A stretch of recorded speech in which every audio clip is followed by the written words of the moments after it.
Chapter 34. It was near Christmas by the time all was settled. The season of general holiday approached. I now closed Morton School, taking care that the parting should not be barren on my side. Good fortune opens the hand as well as the heart wonderfully, and to give somewhat when we have largely received is but to afford a vent to the unusual ebullition of the sensations. I had long felt with pleasure that many of my rustic scholars liked me, and when we parted, that consciousness was confirmed. They manifested their affection plainly and strongly. Deep was my gratification to find I had really a place in their unsophisticated hearts. I promised them that never a week should pass in future that I did not visit them, and give them an hour's teaching in their school.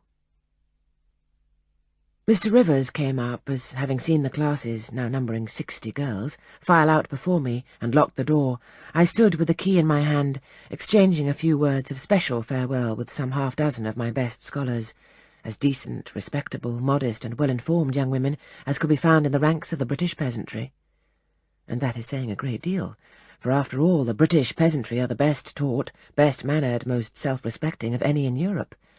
Since those days I have seen paysannes and bäuerinnen, and the best of them seemed to me ignorant, coarse, and besotted, compared with my Morton girls. "Do you consider you have got your reward for a season of exertion?" asked Mr. Rivers when they were gone. "Does not the consciousness of having done some real good in your day and generation give pleasure?" "Doubtless." "And you have only toiled a few months. Would not a life devoted to the task of regenerating your race be well spent?" "Yes," I said, "but I could not go on for ever so. I want to enjoy my own faculties as well as to cultivate those of other people. I must enjoy them now. Don't recall either my mind or body to the school. I am out of it and disposed for full holiday." He looked grave. "What now? What sudden eagerness is this you evince? What are you going to do?" "To be active as I can. And first I must beg you to set Hannah at liberty, and get somebody else to wait on you." "Do you want her?" "Yes, to go with me to Moor House. Diana and Mary will be at home in a week, and I want to have everything in order against their arrival." "I understand. I thought you were flying off on some excursion. It is better so. Hannah shall go with you." "Tell her to be ready by tomorrow, then. And here is the schoolroom key. I will give you the key of my cottage in the morning." He took it. "You give it up very gleefully," said he. "I don't quite understand your light-heartedness, because I cannot tell what employment you propose to yourself as a substitute for the one you are relinquishing. What aim, what purpose, what ambition in life have you now?" "My first aim will be to clean down— do you comprehend the full force of the expression? To clean down Moor House from chamber to cellar. My next, to rub it up with beeswax, oil, and an indefinite number of cloths, till it glitters again. My third, to arrange every chair, table, bed, carpet with mathematical precision. Afterwards I shall go near to ruin you in coals and peat to keep up good fires in every room. And lastly, the 2 days preceding that on which your sisters are expected will be devoted by Hannah and me to such a beating of eggs, sorting of currants, grating of spices, compounding of Christmas cakes, chopping up of materials for mince pies, and solemnizing of other culinary rites, as words can convey but an inadequate notion of to the uninitiated like you. My purpose, in short, is to have all things in an absolutely perfect state of readiness for Diana and Mary before next Thursday, and my ambition is to give them a beau ideal of a welcome when they come." St. John smiled slightly. Still he was dissatisfied. "It is all very well for the present," said he, "but seriously, I trust when the first flush of vivacity is over, you will look a little higher than domestic endearments and household joys." "The best thing the world has," I interrupted. "No, Jane, no. This world is not the scene of fruition. Do not attempt to make it so. Nor of rest. Do not turn slothful." "I mean, on the contrary, to be busy." "Jane, I excuse you for the present. 2 months' grace I allow you for the full enjoyment of your new position, and for pleasing yourself with this late-found charm of relationship. But then I hope you will begin to look beyond Moor House and Morton, and sisterly society, and the selfish calm and sensual comfort of civilized affluence. I hope your energies will then once more trouble you with their strength." I looked at him with surprise. "St. John," I said, "I think you are almost wicked to talk so. I am disposed to be as content as a queen, and you try to stir me up to restlessness. To what end?" "To the end of turning to profit the talents which God has committed to your keeping, and of which he will surely one day demand a strict account. Jane, I shall watch you closely and anxiously, I warn you of that, and try to restrain the disproportionate fervour with which you throw yourself into commonplace home pleasures. Don't cling so tenaciously to ties of the flesh. Save your constancy and ardour for an adequate cause. Forbear to waste them on trite, transient objects. Do you hear, Jane?" "Yes, just as if you were speaking Greek. I feel I have adequate cause to be happy, and I will be happy. Goodbye." Happy at Moor House I was, and hard I worked, and so did Hannah. She was charmed to see how jovial I could be amidst the bustle of a house turned topsy-turvy, how I could brush and dust and clean and cook. And really, after a day or two of confusion worse confounded, it was delightful by degrees to invoke order from the chaos ourselves had made. I had previously taken a journey to purchase some new furniture, my cousins having given me carte blanche to effect what alterations I pleased, and a sum having been set aside for that purpose. The ordinary sitting-room and bedrooms I left much as they were, for I knew Diana and Mary would derive more pleasure from seeing again the old homely tables and chairs and beds than from the spectacle of the smartest innovations. Still, some novelty was necessary, to give to their return the piquancy with which I wished it to be invested. Dark, handsome new carpets and curtains, an arrangement of some carefully selected antique ornaments in porcelain and bronze, new coverings and mirrors and dressing-cases for the toilet tables answered the end. They looked fresh without being glaring. A spare parlour and bedroom I refurnished entirely with old mahogany and crimson upholstery. I laid canvas on the passage and carpets on the stairs. When all was finished, I thought Moor House as complete a model of bright, modest snugness within as it was, at this season, a specimen of wintry waste and desert dreariness without.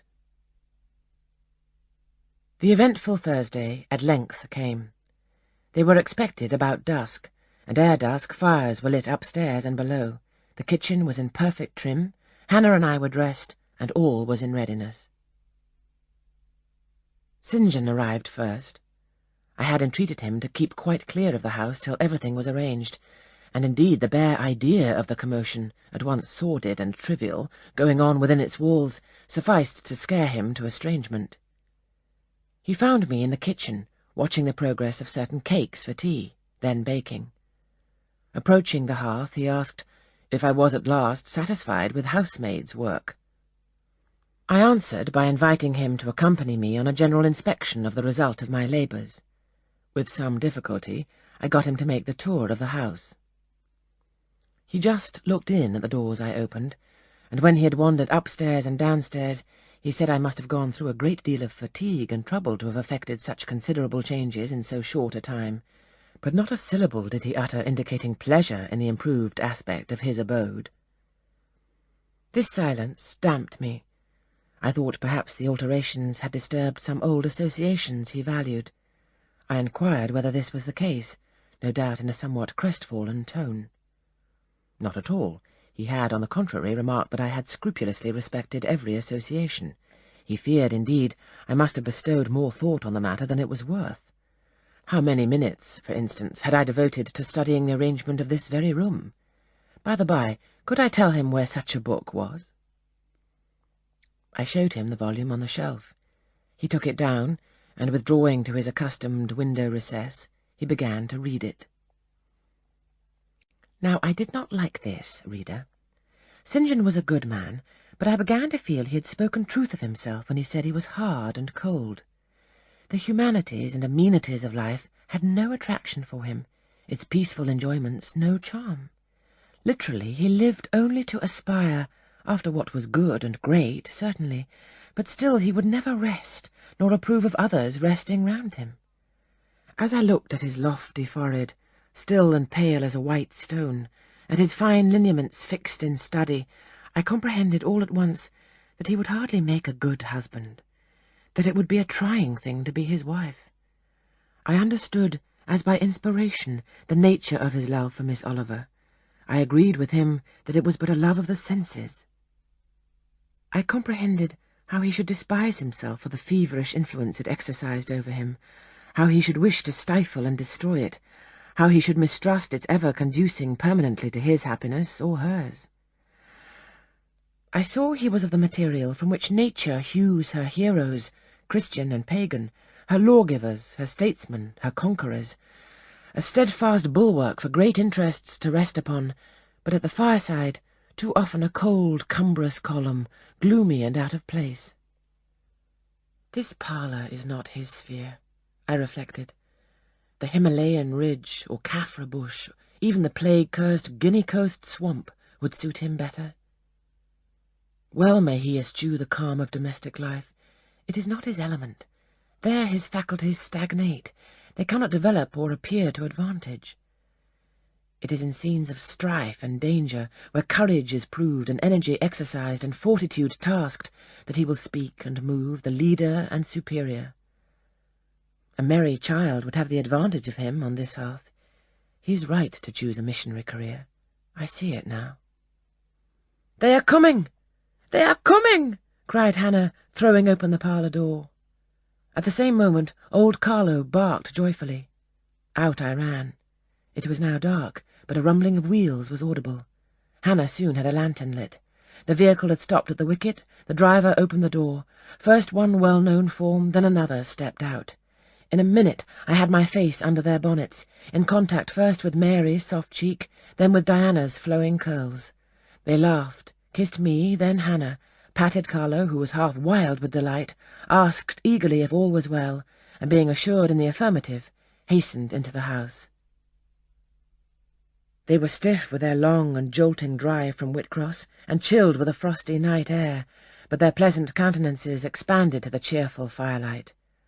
While the driver and Hannah brought in the boxes, they demanded St. John. At this moment he advanced from the parlour. They both threw their arms round his neck at once. He gave each one a quiet kiss, said in a low tone a few words of welcome, stood a while to be talked to, and then, intimating that he supposed they would soon rejoin him in the parlour, withdrew there as to a place of refuge.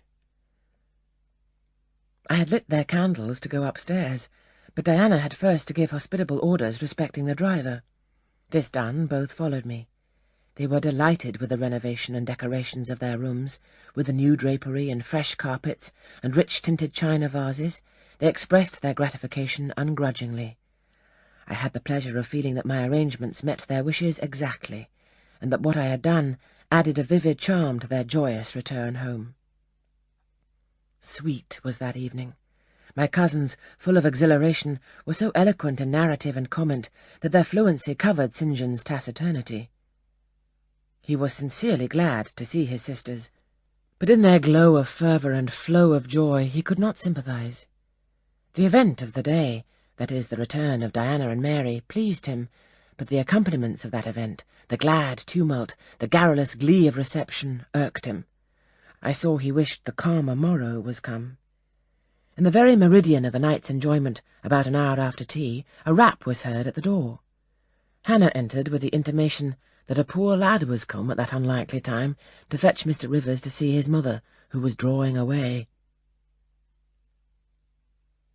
"Where does she live, Hannah?" "Clear up at Whitcross Brow, almost 4 miles off, and moor and moss all the way." "Tell him I will go." "I'm sure, sir, you'd better not. It's the worst road to travel after dark that can be. There's no track at all over the bog. And then it's such a bitter night, the keenest wind you ever felt. You had better send word, sir, that you will be there in the morning." But he was already in the passage, putting on his cloak, and without one objection, one murmur, he departed. It was then 9 o'clock. He did not return till midnight. Starved and tired enough he was, but he looked happier than when he set out. He had performed an act of duty, made an exertion, felt his own strength to do and deny, and was on better terms with himself.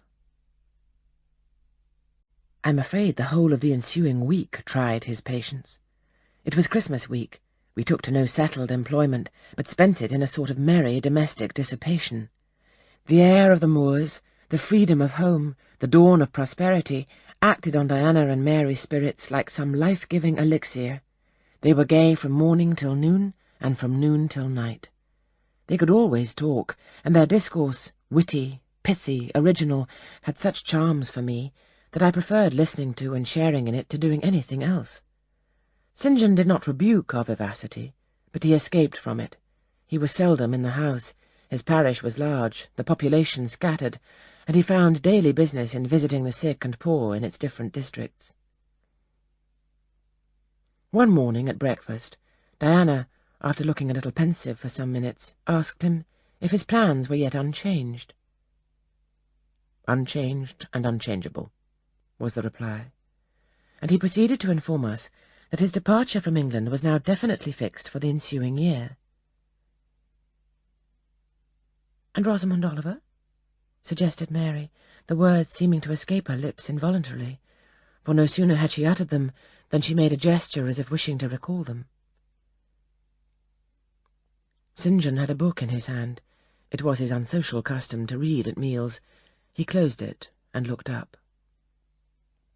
"Rosamond Oliver," said he, "is about to be married to Mr. Granby, one of the best connected and most estimable residents in the town, grandson and heir to Sir Frederick Granby. I had the intelligence from her father yesterday." His sisters looked at each other and at me. We all three looked at him. He was serene as glass. "The match must have been got up hastily," said Diana. "They cannot have known each other long." "But 2 months. They met in October at the county ball.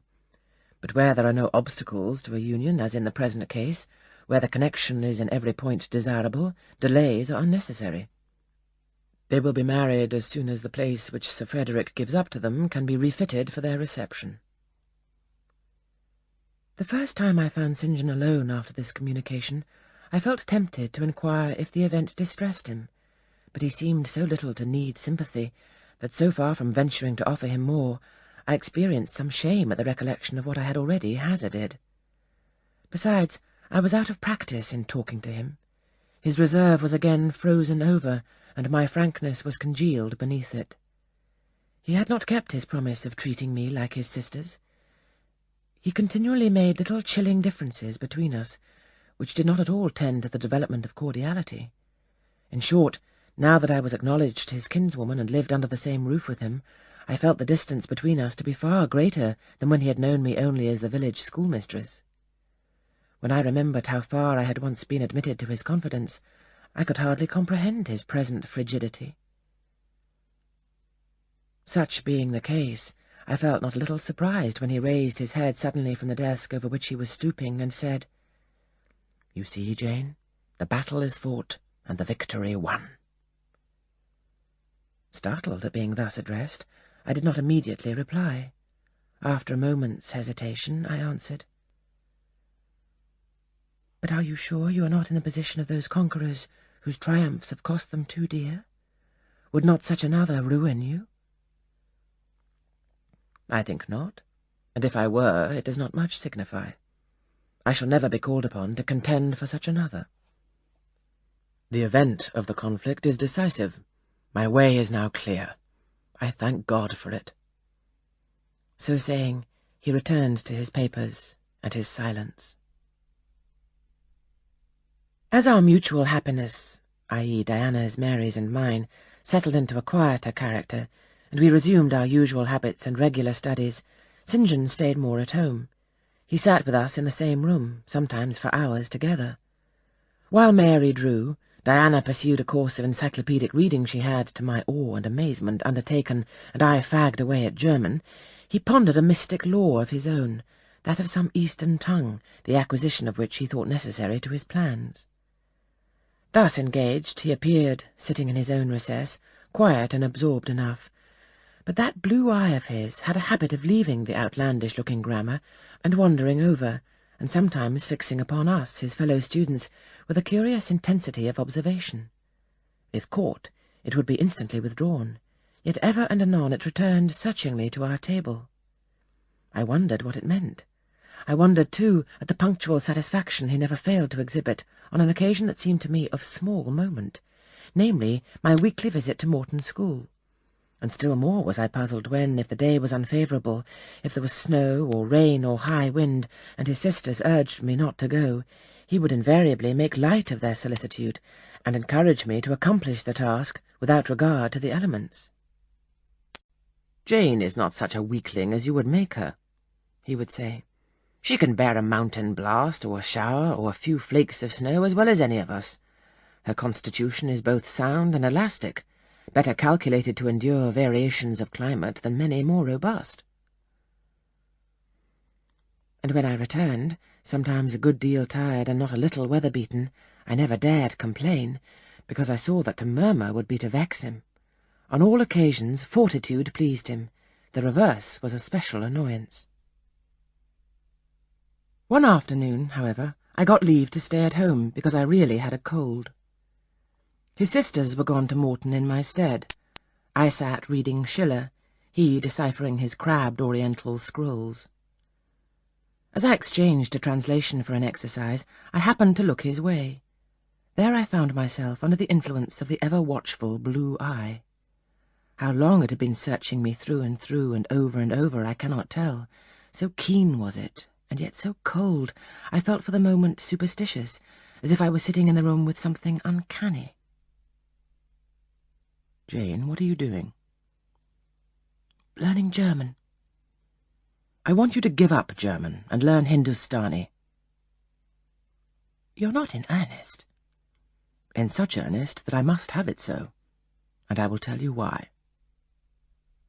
He then went on to explain that Hindustani was the language he was himself at present studying, that as he advanced he was apt to forget the commencement, that it would assist him greatly to have a pupil with whom he might again and again go over the elements and so fix them thoroughly in his mind, that his choice had hovered for some time between me and his sisters, but that he had fixed on me because he saw I could sit at a task the longest of the three. Would I do him this favour? I should not perhaps have to make the sacrifice long, as it wanted now barely 3 months to his departure. St. John was not a man to be lightly refused. You felt that every impression made on him, either for pain or pleasure, was deep-graved and permanent. I consented. When Diana and Mary returned, the former found her scholar transferred from her to her brother. She laughed, and both she and Mary agreed that St. John should never have persuaded them to such a step.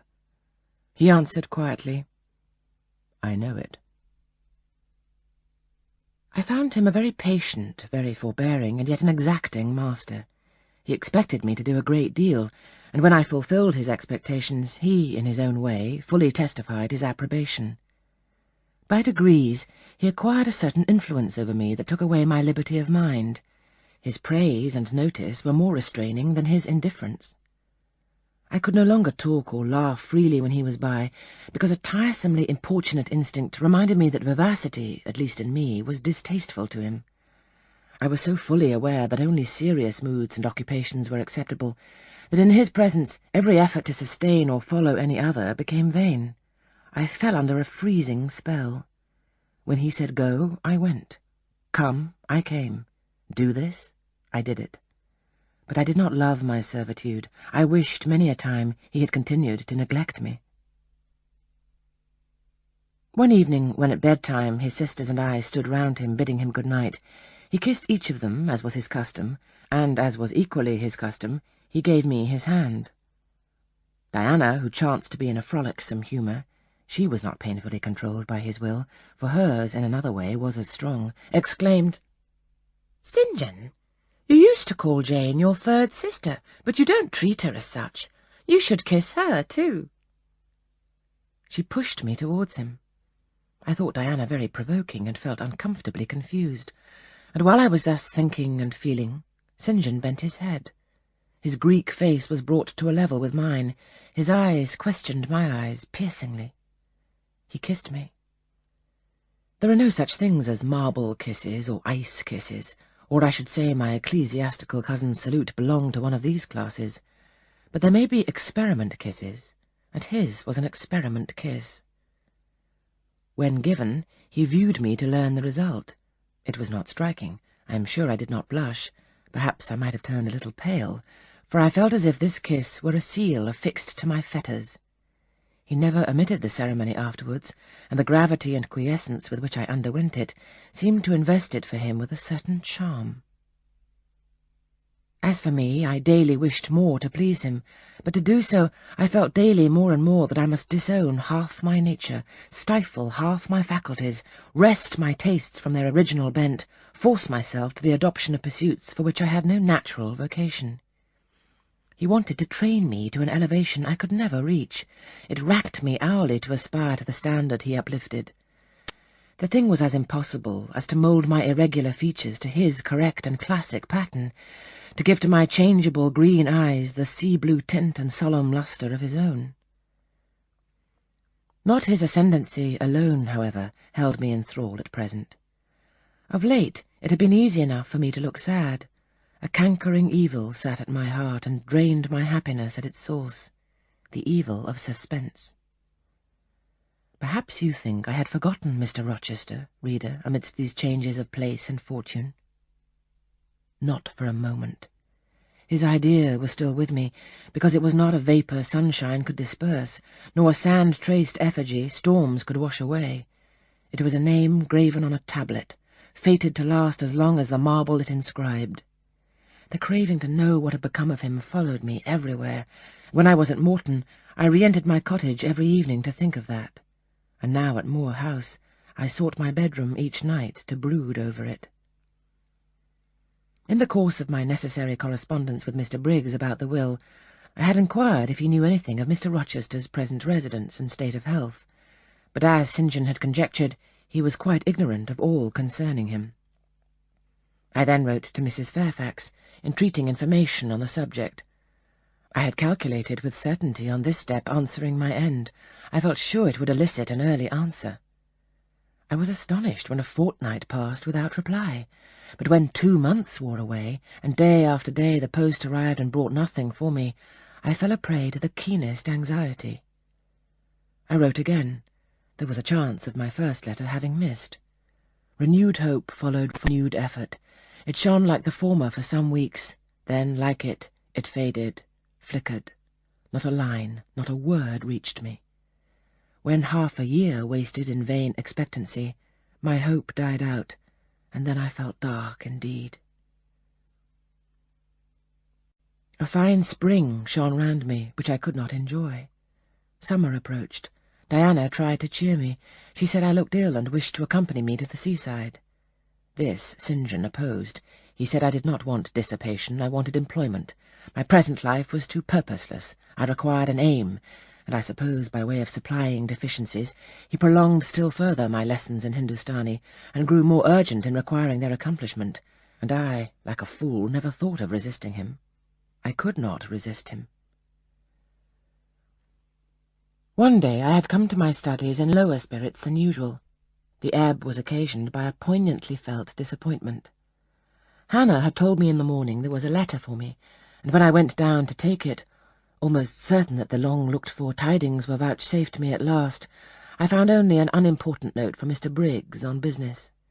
The bitter check had wrung from me some tears, and now, as I sat poring over the crabbed characters and flourishing tropes of an Indian scribe, my eyes filled again. St. John called me to his side to read. In attempting to do this, my voice failed me. Words were lost in sobs. He and I were the only occupants of the parlour. Diana was practising her music in the drawing-room. Mary was gardening. It was a very fine May day, clear, sunny, and breezy. My companion expressed no surprise at this emotion, nor did he question me as to its cause. He only said, "We will wait a few minutes, Jane, till you are more composed."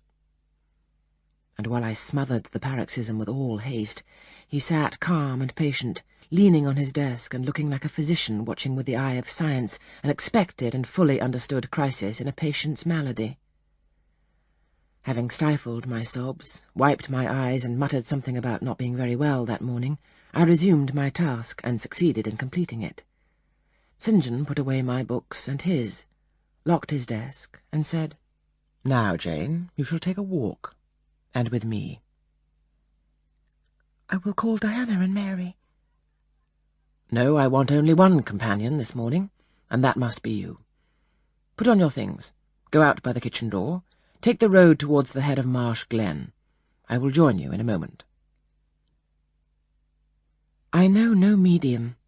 I never in my life have known any medium in my dealings with positive, hard characters, antagonistic to my own, between absolute submission and determined revolt.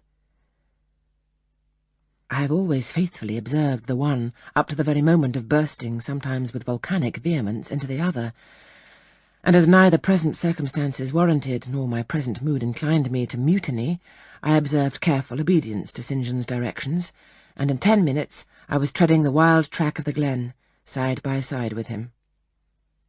The breeze was from the west. It came over the hills, sweet with scents of heath and rush.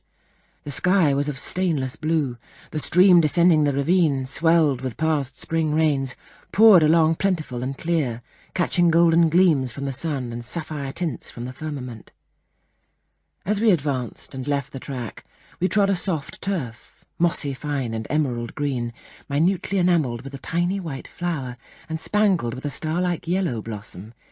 The hills, meantime, shut us quite in, for the glen, towards its head, wound to their very core. "Let us rest here," said St. John, as we reached the first stragglers of the battalion of rocks, guarding a sort of pass, beyond which the beck rushed down a waterfall, and where, still a little further, the mountain shook off turf and flower, had only heath for raiment and crag for gem, where it exaggerated the wild to the savage, and exchanged the fresh for the frowning, where it guarded the forlorn hope of solitude, and a last refuge for silence. I took a seat. St. John stood near me. He looked up the pass and down the hollow. His glance wandered away with the stream and returned to traverse the unclouded heaven which coloured it. He removed his hat, let the breeze stir his hair and kiss his brow. He seemed in communion with the genius of the haunt. With his eye he bade farewell to something. "And I shall see it again," he said aloud, "in dreams when I sleep by the Ganges, and again, in a more remote hour, when another slumber overcomes me, on the shore of a darker stream." Strange words of a strange love, an austere patriot's passion for his fatherland.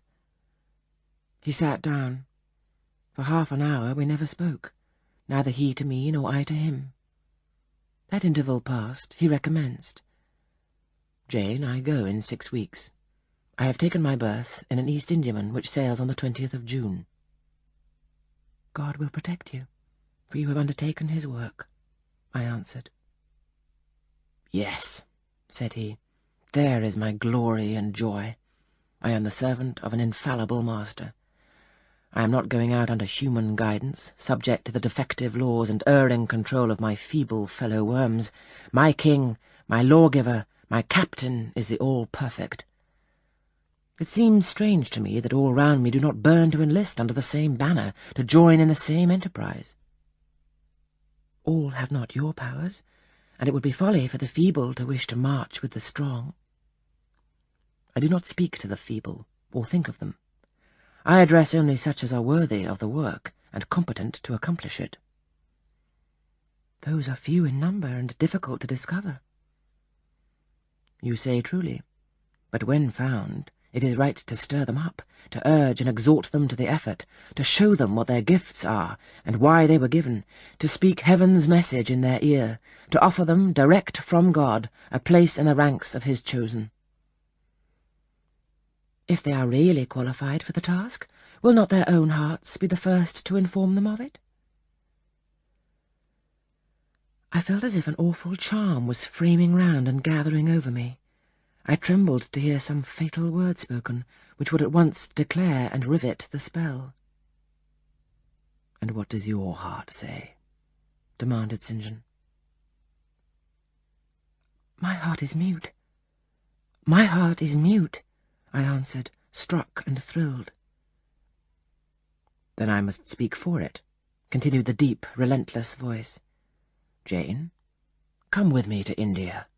Come as my helpmeet and fellow-labourer." The glen and sky spun round. The hills heaved. It was as if I had heard a summons from heaven, as if a visionary messenger, like him of Macedonia, had announced, "Come over and help us!" But I was no apostle. I could not behold the herald. I could not receive his call. "Oh, St. John," I cried, "have some mercy!" I appealed to one who, in the discharge of what he believed his duty, knew neither mercy nor remorse. He continued, "God and nature intended you for a missionary's wife. It is not personal, but mental endowments they have given you. You are formed for labour, not for love. A missionary's wife you shall be. You shall be mine. I claim you, not for my pleasure, but for my sovereign's service." "I am not fit for it. I have no vocation," I said. He had calculated on these first objections. He was not irritated by them. Indeed, as he leaned back against the crag behind him, folded his arms on his chest, and fixed his countenance, I saw he was prepared for a long and trying opposition, and had taken in a stock of patience to last him to its close, resolved, however, that that close should be conquest for him. "Humility, Jane," said he, "is the groundwork of Christian virtues. You say right that you are not fit for the work. Who is fit for it? Or who, that ever was truly called, believed himself worthy of the summons? I, for instance, am but dust and ashes. With St. Paul, I acknowledge myself the chiefest of sinners, but I do not suffer this sense of my personal vileness to daunt me. I know my leader, that he is just as well as mighty, and while he has chosen a feeble instrument to perform a great task, he will, from the boundless stores of his providence, supply the inadequacy of the means to the end. Think like me, Jane. Trust like me. It is the rock of ages I ask you to lean on. Do not doubt, but it will bear the weight of your human weakness." "I do not understand a missionary life. I've never studied missionary labours." "There I, humble as I am, can give you the aid you want. I can set your task from hour to hour, stand by you always, help you from moment to moment. This I could do in the beginning. Soon, for I know your powers, you would be as strong and apt as myself, and would not require my help." "But my powers, where are they for this undertaking? I do not feel them. Nothing speaks or stirs in me while you talk. I am sensible of no light kindling, no life quickening, no voice counselling or cheering. Oh, I wish I could make you see how much my mind is at this moment like a rayless dungeon, with one shrinking fear fettered in its depths, the fear of being persuaded by you to attempt what I cannot accomplish." "I have an answer for you. Hear it. I have watched you ever since we first met. I have made you my study for 10 months. I have proved you in that time by sundry tests. And what have I seen and elicited? In the village school I found you could perform well, punctually, uprightly, labour uncongenial to your habits and inclinations. I saw you could perform it with capacity and tact. You could win while you controlled. In the calm with which you learnt you had become suddenly rich, I read a mind clear of the vice of Demas. Lucre had no undue power over you. In the resolute readiness with which you cut your wealth into 4 shares, keeping but one to yourself, and relinquishing the 3 others to the claim of abstract justice, I recognized a soul that revelled in the flame and excitement of sacrifice. In the tractability with which, at my wish, you forsook a study in which you were interested, and adopted another because it interested me, in the untiring assiduity with which you have since persevered in it, in the unflagging energy and unshaken temper with which you have met its difficulties, I acknowledge the complement of the qualities I seek. Jane, you are docile, diligent, disinterested, faithful, constant and courageous, very gentle and very heroic. Cease to mistrust yourself. I can trust you unreservedly. As a conductress of Indian schools and a helper amongst Indian women, your assistance will be to me invaluable." My iron shroud contracted round me. Persuasion advanced with slow, sure step. Shut my eyes as I would, these last words of his succeeded in making the way, which had seemed blocked up, comparatively clear. My work which had appeared so vague, so hopelessly diffuse, condensed itself as he proceeded, and assumed a definite form under his shaping hand. He waited for an answer. I demanded a quarter of an hour to think, before I again hazarded a reply. "Very willingly," he rejoined, and rising, he strode a little distance up the pass, threw himself down on a swell of heath, and there lay still. I can do what he wants me to do. I am forced to see and acknowledge that, I meditated. That is, if life be spared me. But I feel mine is not the existence to be long protracted under an Indian sun. What then? He does not care for that. When my time came to die, he would resign me in all serenity and sanctity to the God who gave me. The case is very plain before me. In leaving England, I should leave a loved but empty land. Mr. Rochester is not there, and if he were, what can that ever be to me? My business is to live without him now. Nothing so absurd, so weak as to drag on from day to day, as if I were waiting some impossible change in circumstances which might reunite me to him. Of course, as St. John once said, I must seek another interest in life to replace the one lost. Is not the occupation he now offers me truly the most glorious man can adopt or God assign? Is it not, by its noble cares and sublime results, the one best calculated to fill the void left by uptorn affections and demolished hopes? I believe I must say yes, and yet I shudder. Alas, if I join St. John, I abandon half myself. If I go to India, I go to premature death. And how will the interval between leaving England for India and India for the grave be filled? Oh, I know well. That, too, is very clear to my vision. By straining to satisfy St. John till my sinews ache, I shall satisfy him, to the finest central point and farthest outward circle of his expectations.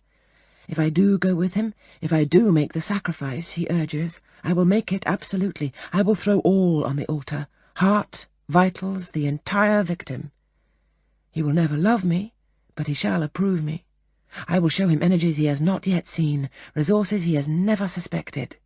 Yes, I can work as hard as he can, and with as little grudging. Consent, then, to his demand is possible, but for one item, one dreadful item. It is that he asks me to be his wife, and has no more of a husband's heart for me than that frowning giant of a rock down which the stream is foaming in yonder gorge. He prizes me as a soldier would a good weapon, and that is all. Unmarried to him, this would never grieve me, but can I let him complete his calculations, coolly put into practice his plans, go through the wedding ceremony? Can I receive from him the bridal ring, endure all the forms of love, which I doubt not he would scrupulously observe, and know that the spirit was quite absent? Can I bear the consciousness that every endearment he bestows is a sacrifice made on principle? No, such a martyrdom would be monstrous. I will never undergo it. As his sister, I might accompany him. Not as his wife. I will tell him so. I looked towards the knoll. There he lay, still as a prostrate column, his face turned to me, his eye beaming, watchful and keen. He started to his feet and approached me. "I am ready to go to India, if I may go free." "Your answer requires a commentary," he said. "It is not clear." "You have hitherto been my adopted brother, I your adopted sister. Let us continue as such. You and I had better not marry." He shook his head. "Adopted fraternity will not do in this case. If you were my real sister, it would be different. I should take you and seek no wife. But as it is, either our union must be consecrated and sealed by marriage, or it cannot exist. Practical obstacles oppose themselves to any other plan. Do you not see it, Jane? Consider a moment. Your strong sense will guide you." I did consider, and still my sense, such as it was, directed me only to the fact that we did not love each other as man and wife should, and therefore it inferred we ought not to marry. I said so. St. John, I returned, I regard you as a brother, you me as a sister, so let us continue. We cannot. We cannot, he answered with short, sharp determination. It would not do. You have said you will go with me to India. Remember, you have said that. Conditionally? Well. To the main point, the departure with me from England, the cooperation with me in my future labours, you do not object. You have already as good as put your hand to the plough. You are too consistent to withdraw it. You have but one end to keep in view, how the work you have undertaken can best be done. Simplify your complicated interests, feelings, thoughts, wishes, aims. Merge all considerations in one purpose, that of fulfilling with effect, with power, the mission of your great master. To do so, you must have a coadjutor. Not a brother, that is a loose tie, but a husband. I, too, do not want a sister. A sister might any day be taken from me. I want a wife, the sole helpmeet I can influence sufficiently in life, and retain absolutely till death. I shuddered as he spoke. I felt his influence in my marrow, his hold on my limbs. Seek one elsewhere than in me, St. John. Seek one fitted to you. One fitted to my purpose, you mean, fitted to my vocation. Again, I tell you, it is not the insignificant private individual, the mere man with the man's selfish senses, I wish to mate. It is the missionary. And I will give the missionary my energies. It is all he wants, but not myself. That would be only adding the husk and shell to the kernel.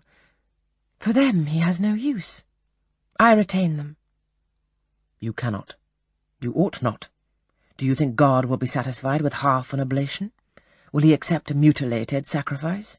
It is the cause of God I advocate. It is under his standard I enlist you. I cannot accept on his behalf a divided allegiance. It must be entire. Oh, I will give my heart to God, I said. You do not want it.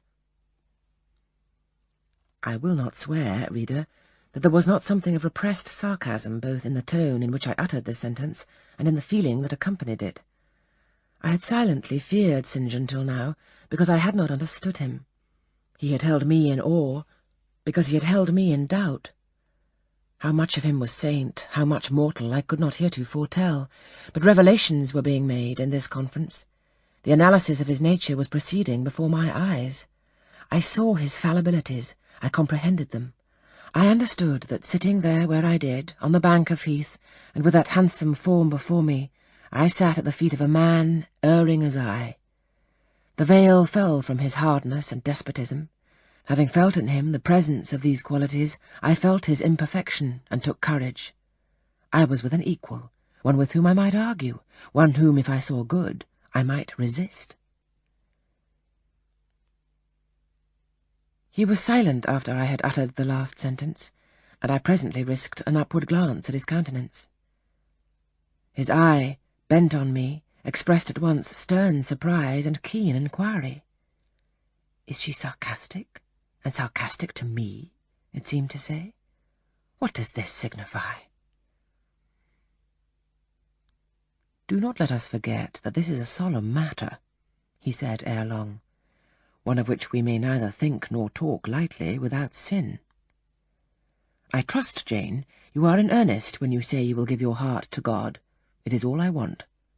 Once wrench your heart from man and fix it on your Maker, the advancement of that Maker's spiritual kingdom on earth will be your chief delight and endeavour. You will be ready to do at once whatever furthers that end. You will see what impetus would be given to your efforts and mine by your physical and mental union in marriage, the only union that gives a character of permanent conformity to the destinies and designs of human beings, and passing over all minor caprices, all trivial difficulties and delicacies of feeling, all scruple about the degree, kind, strength, or tenderness of mere personal inclination, you will hasten to enter into that union at once. Shall I said briefly. And I looked at his features, beautiful in their harmony but strangely formidable in their still severity, at his brow, commanding but not open, at his eyes, bright and deep and searching but never soft, at his tall, imposing figure, and fancied myself in idea his wife. Oh, it would never do. As his curate, his comrade, all would be right. I would cross oceans with him in that capacity, toil under eastern suns, in Asian deserts with him in that office, admire and emulate his courage and devotion and vigour, accommodate quietly to his masterhood, smile undisturbed at his ineradicable ambition, discriminate the Christian from the man, profoundly esteem the one, and freely forgive the other. I should suffer often, no doubt, attached to him only in this capacity. My body would be under rather a stringent yoke, but my heart and mind would be free. I should still have my unblighted self to turn to, my natural, unenslaved feelings with which to communicate in moments of loneliness. There would be recesses in my mind which would be only mine, to which he never came, and sentiments growing there, fresh and sheltered, which his austerity could never blight, nor his measured warrior march trample down.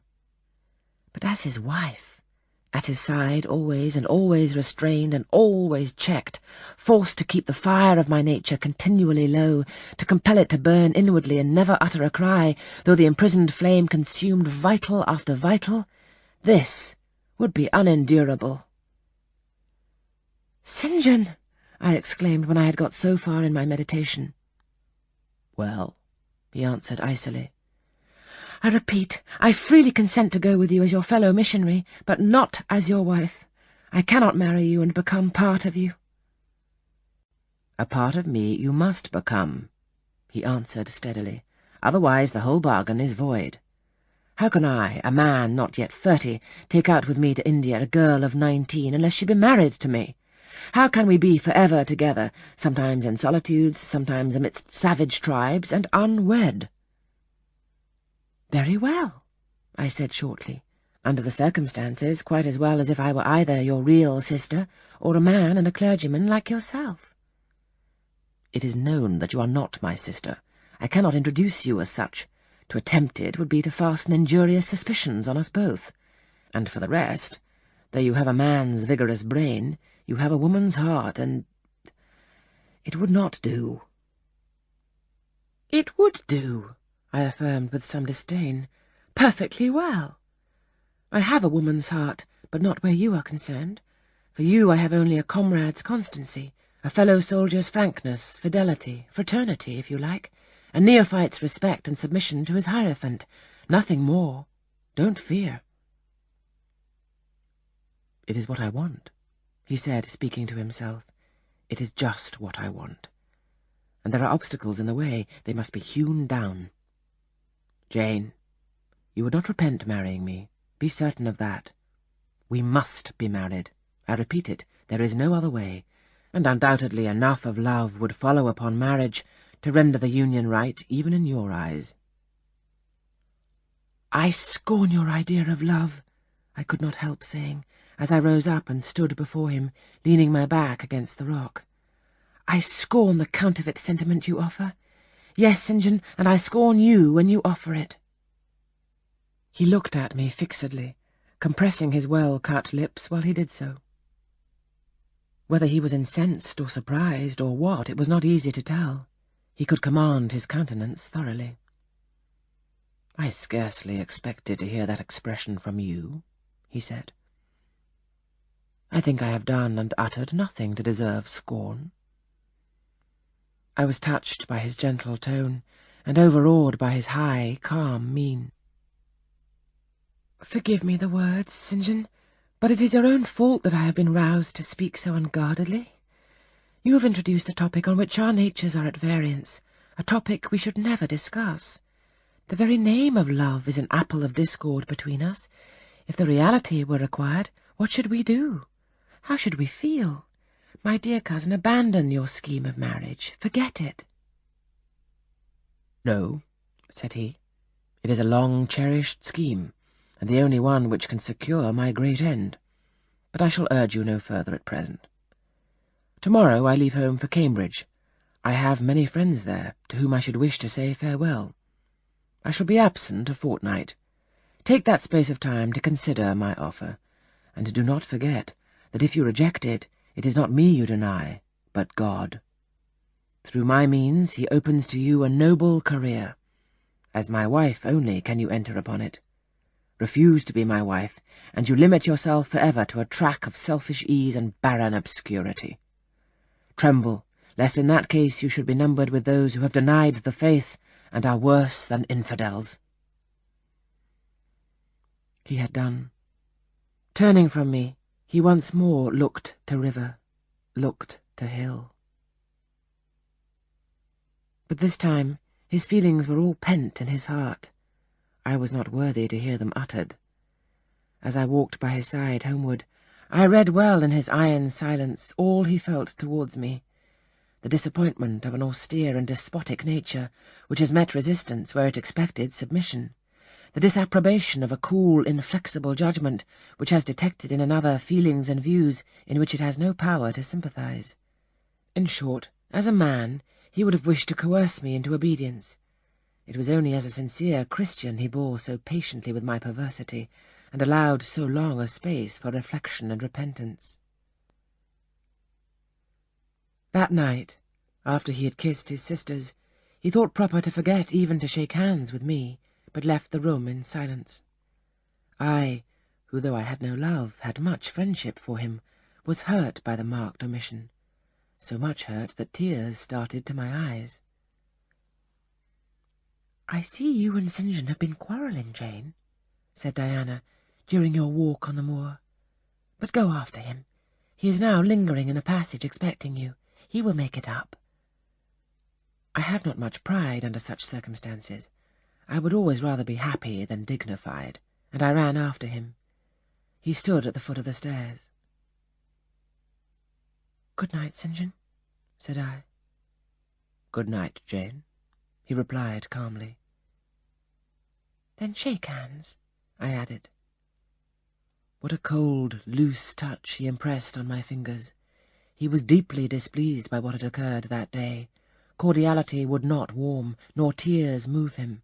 No happy reconciliation was to be had with him, no cheering smile or generous word, but still the Christian was patient and placid, and when I asked him if he forgave me, he answered that he was not in the habit of cherishing the remembrance of vexation, that he had nothing to forgive, not having been offended. And with that answer he left me. I would much rather he had knocked me down.